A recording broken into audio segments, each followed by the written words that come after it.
I'm getting a lot done tonight, which is why I'm still in the same clothes that I was wearing when I reviewed The Warmth of Other Suns.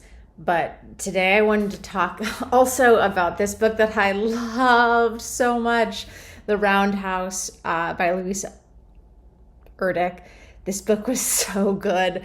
Of course it was. It won the National Book Award, which is like such a, I can really trust them, I feel.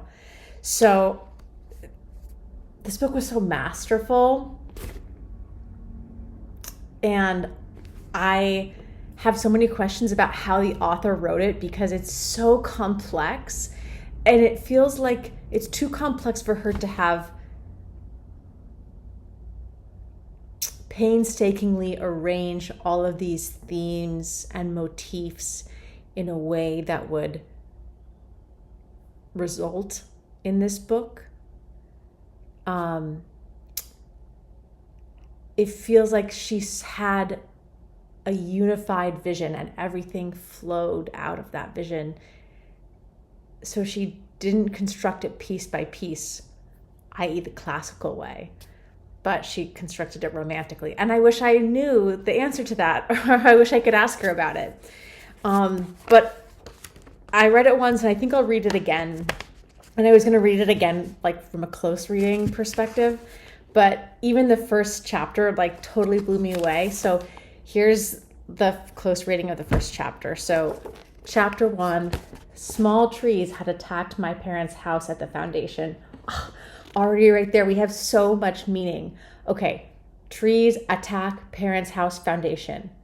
Trees is like nature. It's outside the bounds of civilization, attacking. There's something, they have like a vicious or malicious aspect. So there's already a conflict dynamic established. And then my parents' house, that tells you, that contextualizes who the narrator is at the foundation. So not from a materialist perspective, but from like a mythological perspective, we have a natural, uncontrollable phenomenon that is attacking like the bedrock of the, not of just the family, but of the universe, is, or like his worldview. Okay, small trees had attacked my parents' house at the foundation. Oh. That's like the story in its most crystallized form, I think.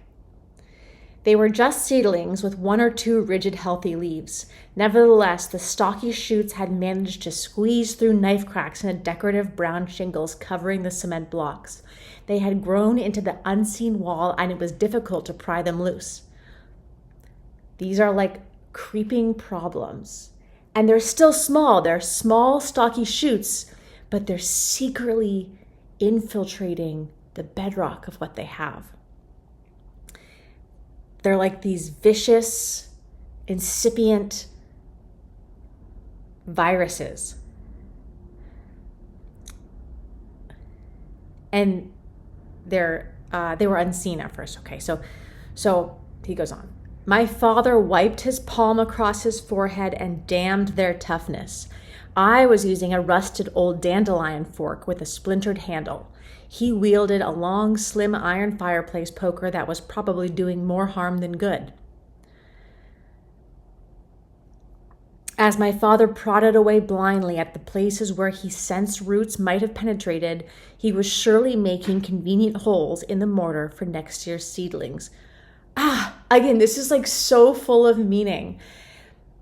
The father, the paterfamilia, he's blind, he's incompetent, he's using iron fireplace poker, the wrong tool, and he's actually doing more harm than good with it. And he's just poking where he thinks they might be. The person who stands for order, tradition, the father, is blind. The old ways of doing things are not effective to treat this secret but growing disease. And even our protagonist is working at it with a dandelion fork with a splintered handle, so his tools aren't exactly sufficient either. Whenever I succeeded in working loose a tiny tree, I placed it like a trophy beside me on the narrow sidewalk that surrounded the house. There were ash shoots, elm, maple, box elder, even a good-sized catalpa, which my father placed in an ice cream bucket and watered, thinking that he might find a place to replant it. I thought it was a wonder the treelets had persisted through a North Dakota winter. They'd had water, perhaps, but only feeble light and a few crumbs of earth. Yet each seed had managed to sink the hasp of a root deep and a probing tendril outward. Oh, these problems that persist and threaten the foundation of the bedrock of the family. They're all of the same sort of class. They're all trees, but they're all a little bit different. There's various different threats, and they're really persistent little fuckers. My father stood stretching his sore back. That's enough, he said, though he was usually a perfectionist. I was unwilling to stop, however, and after he went into the house to phone my mother, who had gone to her office to pick up a file, I continued to pry at the hidden rootlings. He did not come back out, and I thought he must have lain down for a nap, as he now did sometimes. You would think then that I would have stopped, a 13-year-old boy with better things to do, but on the contrary, as the afternoon passed and everything on the reservation became quiet and hushed, it seemed increasingly important to me that each of those invaders be removed down to the very tip of the root, where all the vital growth was concentrated.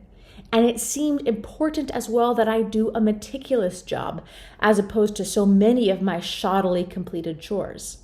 Even now, I wonder at the steepness of my focus. I wedged my iron fork close as I could along the length of the twig-like sprout.